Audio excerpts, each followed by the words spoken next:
Hi, welcome to the first episode of Sanderson's Election Predictions, hosted by me, Camden Sanderson. For a little bit of background on me, I have been interested in politics now for about 5 years, ever since the 2019 Kentucky governor's election. I did a little research during that race, and before I knew it, I realized that politics is what I really wanted to do. And in the last few years, I've watched a lot of videos by people online who have YouTube channels dedicated to things such as predicting election outcomes for the Senate, the House, governors, and of course, the top dog, the presidency.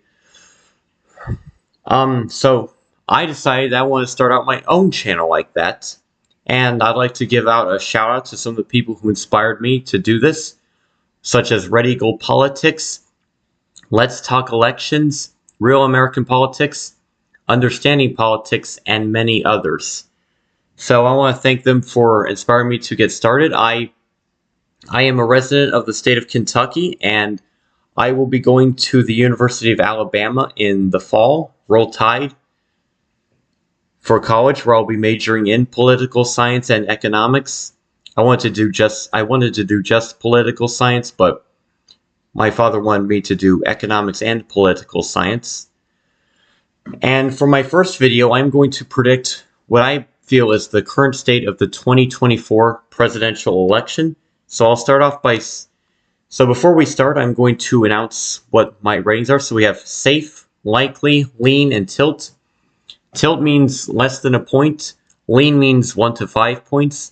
Likely means 5 to 15 points. And safe means more than 15 points. So I'm going to fill out the states that are going to go to the Republican candidate by at least 15 points.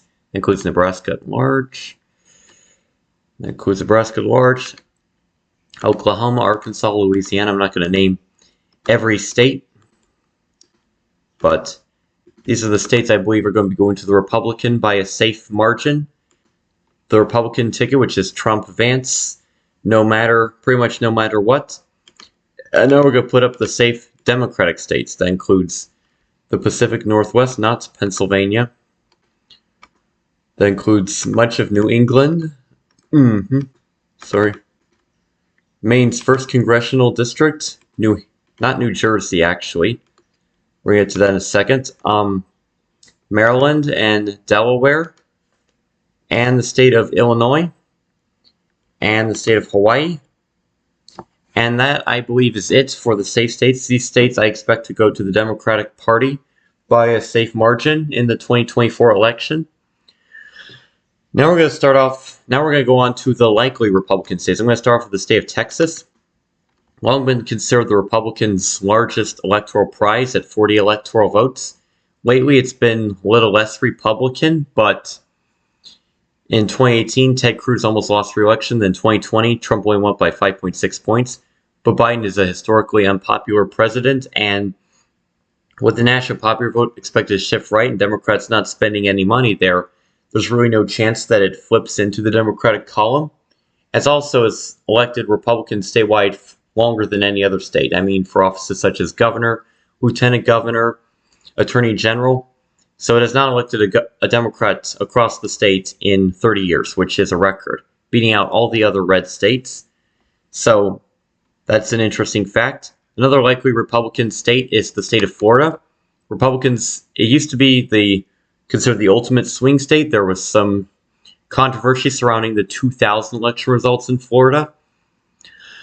But after the midterms and the fact that Trump won it by 4 points, and also because Hispanic voters are moving right, there's just pretty much no chance without Democrats getting a strong margin of a place like Miami-Dade County that the state really goes to the Democrats. So they'll probably go to Trump by 6 to 11 points, I would say.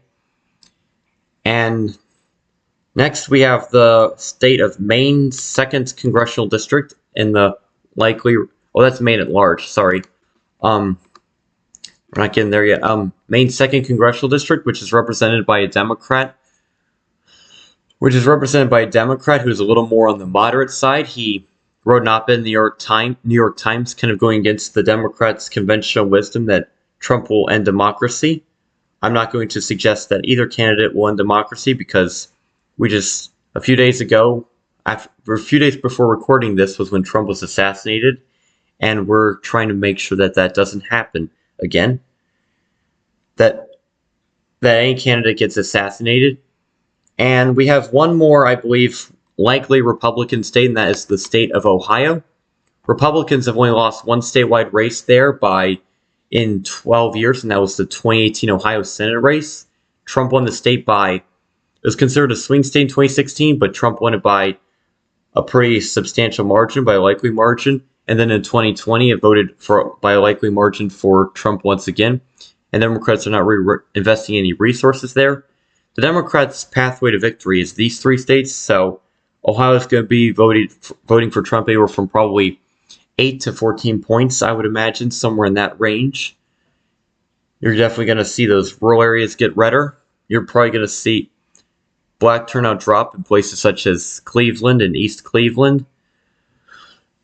But I believe that does it for the likely Republican states. Now we move on to the likely Democratic states. Starting with the state of Colorado. It was a swing state until 2020 when it voted for Biden by 13 points and then voted out its Republican senator by 9 points. But recently, polls have shown it being a narrow race, but I just think you have a lot of liberal-leaning people moving there, that the state will likely stay in the Democratic column. No campaigns are really spending money there, so I expect that to stay a likely Democratic state. The next state you have, this is going to be surprising to a lot of people, is the state of New York. I know it is a solid blue state that voted for Joe Biden by 23 points, but the state of New York has not had a single poll in months, with Joe Biden leading by a 15-point margin. A top pollster for the Biden campaign said that it was going to be a close state in 2024, that it was going to be a swing state, in fact. I personally don't think it will be that close, but it could be decided by under 10 points. Chuck Schumer, who was used to win re-election by pretty large margins in the last race, he only won re-election in the state by about 14 points against a radio host, so that state is probably moving right. Hispanic voters in the Bronx moving to the right also means that without Democrats getting solid margins out of New York State proper and the Bronx, that they'll probably be losing ground in New York. The next state is the state of New Jersey. New Jersey has a lot of well-to-do suburban voters that have been moving away from Republicans, particularly in places like Morris County and Bergen County, outside of more Hispanic towns like Hackensack. But the state of New Jersey still has those large Hispanic and black voting bases that are probably going to be moving right. Not by a whole lot, maybe, as much as people were saying, but Trump also said in his big New Jersey rally that we're going to contest the state. And two polls have had the state being in Trump's favor. I think that Trump is going to lose the state of New Jersey by a likely margin, but two polls did have him up. They were not great polls, so I would take them with a grain of salt. But if we see more polls out of that state, then maybe I'd move it over to the lean Democratic column. I believe that does it for the lean Democratic states. Now we're going to, for the likely Democratic states, now we're going to move on to the lean Republican states. We have a couple to get to. First of all, I'm going to start with the state of Georgia. In 2020, it narrowly voted for Biden, and a lot of Republicans are mad because it gave the Democrats the 2 Senate seats they needed to have the slimmest of majorities over both chambers of the Congress and the presidency. But in 2024, it doesn't have a Senate race, but has a presidential race, and Trump's been leading consistently in the polls, and Democrats are starting to pull money out there, especially since it doesn't have a Senate race they need to keep down ballot. I would say it's not a must-win state for the Democrats, but it is a must-win state for Trump. So if Trump's winning it, that's good news for him. Now we have the state. Oh, I forgot to put the District of Columbia in the safe Democratic column. Could you imagine? Now we have the state of North Carolina, which again is also Republicans have won a lot of narrow elections there lately, including in 2020. They voted 6 points to the right of the nation. So if Trump is expected to win the popular vote, I don't see a reality where it trends to the left, especially with Democrats pulling their money from the state. Now we move on to the state of Nevada, which has not voted for Republicans since 2004, but with, again, Biden losing to Trump outright with Hispanics in many polls, and in the state of Nevada, the New York Times Siena College a few months ago had the are plus 13. Some other polls have added up substantially for Trump. You're likely going to see that Trump does pretty well in the state again in 2024. I mean, Trump is going to do well in the state and win it for the first time since 2004. So without the Hispanic support, I just don't see it being a state that's also a top priority for Democrats because it's only got 6 electoral votes. Now we move on to the state of Arizona, and I'm going to also classify that as a lean Republican state. Republicans in the midterms, a lot of the stories that Republicans had a bad year in the midterms, but for the presidential year, Trump actually had a pretty good year in the Trump lost the state of Arizona narrowly for the first time since Republican lost the state since 1996. Lost the state since 1996, but Arizona is but the polling is looking good for Trump, and I think they're going to overestimate him a little bit, just like they did for Republicans in the midterms there. But I think Trump's still going to win it narrowly. The Senate race is a different question. We'll get to that in another video. I fully intend to make a Senate video. Now we move on to the state of Pennsylvania, where the polls show that Trump is leading. He's never led there before, but I think Trump in the past has underperformed the polls, but between the midterms and 2024, I just think people are now a lot more open about their support of Trump, so I don't think he's going to outperform the polls by a whole lot. But he could outperform them by a little bit, but even if he underperforms them by a little bit, he'll probably win the state of Pennsylvania. You got a lot of union workers out west that are starting to move right. Including J.D. Vance, who was actually his running mate, who's actually taken some left-wing positions on economics, which kind of shocked me because this is a Republican ticket. But I believe that wraps it up for the lean Republican states. Now we're going to the lean Democratic states. First off is the state of New Mexico. The state of New Mexico last voted for a Republican in 2004 with George W. Bush. But with Hispanic voters, which make up a large part of New Mexico's electorate, moving to the right, I just think that the state will be a little bit closer. Some polls have had it as likely D, others have had it as lean D. If Trump does better in the popular vote, he'll probably come really close to winning it, or maybe even win it, just because only once in state history for New Mexico has it actually voted against the popular vote winner, and that was all the way back in 1976. Hillary Clinton and Al Gore won the popular vote and won New Mexico, but they lost the election, and George W. Bush winning the popular vote also won New Mexico. So it tends to have a pretty good track record of voting for the popular vote winner. Now we're going to move on to, but I still think he'll stay in the Democrat column just because of Albuquerque and Santa Fe are pretty Democrat-leaning cities. But now we go on to the state of Virginia, the Commonwealth of Virginia, I should say, one of 4 commonwealths. I think that there's a few polls in Virginia that have shown it close, and the popular Republican governor of the state definitely wants Trump to win the state's electoral votes. Glenn Youngkin gave a great speech at the RNC, was considered a potential Trump running mate. I think he's more committed to being the governor of Virginia than going off and running for president, but he might do something after he's done with being governor. One of the few good wins for Republicans in the past few years. I think he's going to work to see that Trump gets the state's electoral votes. I just think because it's a D+10 state and we're not going to see the electorate shift by 10 points, I think we're going to see I think we're going to see Joe Biden win the state again. Plus the growth of the Northern Virginia area where a lot of bureaucrats live means that Democrats likely will continue to gain long-term in the state of Virginia. Now we have the state of New Hampshire, which has not voted for a Republican since George W. Bush in 2000. It has a Republican governor and even a Republican state legislature at the local level, but on the federal level, it has 2 Democrat senators and 2 Democrat congressmen. I think the issue of abortion was very big there in 2022 because it's the live free or die state. But I think also the state of New Hampshire, being adverse to high taxes, is why it tends to still have Republicans at the local level. But that could change. We're going to do analysis of state legislatures too on this channel. But I think that Biden will still narrowly win the state. The most recent poll had Trump up by a few points with all the other third-party candidates, but most of the other polls still had Biden up. So I think one poll is not enough to say that the state's going to flip or probably going to flip. So I'm going to give it to Joe Biden, as I will do the same with Maine at large.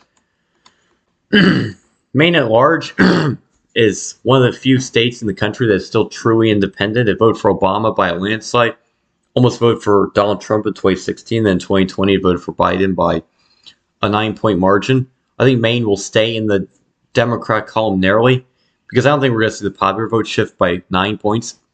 There's not a lot of Hispanic voters there that could really shift to the right by a lot. There's a lot of white working class voters in Maine, though, so maybe they'll shift. But overall, I think Maine will still narrowly vote for Joe Biden. But some polls have had Trump ahead there, but the polls have been very inconsistent.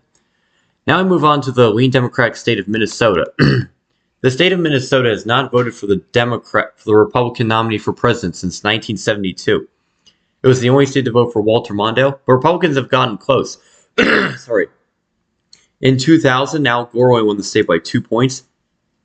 In 2016, Hillary Clinton only won the state by 1.5 points. So hypothetically, if it's voting for the right, it was actually voted to the right of the nation for the first time since '56 in 2016. So hypothetically, if Trump wins the popular vote, he might have a shot at winning Minnesota. But there's a lot of progressives that live in the Minneapolis area. But if Trump were to get closer, maybe even flip heavily Democratic St. Louis County on the Iron Range, the Minnesota Arrowhead, you could see Trump maybe win the state, but it's also got its popular Democratic senator.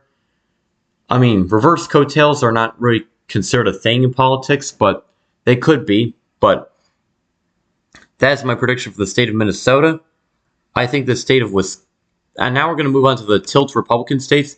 We'll start off with the state of Michigan, where you see Trump leading in a lot of the polls. I think some of the EV policies in Michigan are maybe unpopular with some of the Democrats. I mean, some of the typically Democratic Union voters in the Detroit area.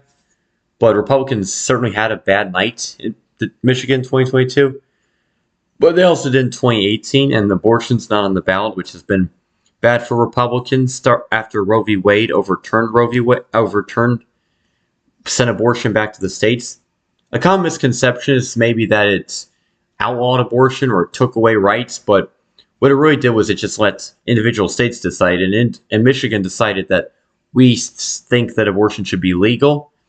But now, in 2024, it's not on the ballot, so it's kind of up in the air how it goes. I think Trump's not going to outperform the polls by as much as he had in the past, just because Trump supporters are now more open to telling pollsters that they're Trump supporters. I think he'll slightly underperform them, if anything, like what happened in the 2022 midterms. But probably not by as much as in the 2022 midterms. So I think you're going to see the state of Michigan vote for Donald Trump by a very narrow margin. And now we have the tilt Democrat states. First, we're going to go to Nebraska's 2nd congressional district. One poll there actually had Trump ahead by a few points, and they're represented by a moderate Republican in the Congress. But in spite of all that, I just don't think... I think with the growth of white college-educated people in the Omaha suburbs, you're going to have Nebraska continue to be Nebraska's 2nd continue to be a Democratic-leaning area.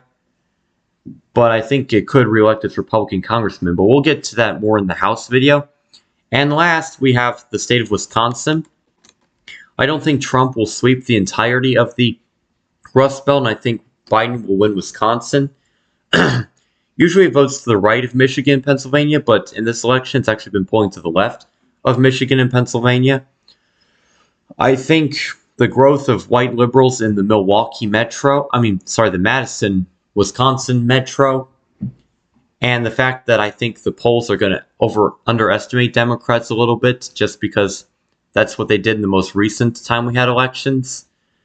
I think you're going to see that. I'm honestly, I could go either way in Wisconsin, but if I had to pick a state in the upper Midwest that's going to vote for Joe Biden, I'm going to go with the state of Wisconsin. So there you have it. As of July 2024, mid-July 2024, I think that the election will be 302 votes for Trump and Vance and 236 votes for Biden and Harris. If you agree with me or disagree with me or have something else you'd like to say in regards to the election, please leave a comment in the comment section. Like the channel, subscribe to the channel, and I hope to see you for the next one.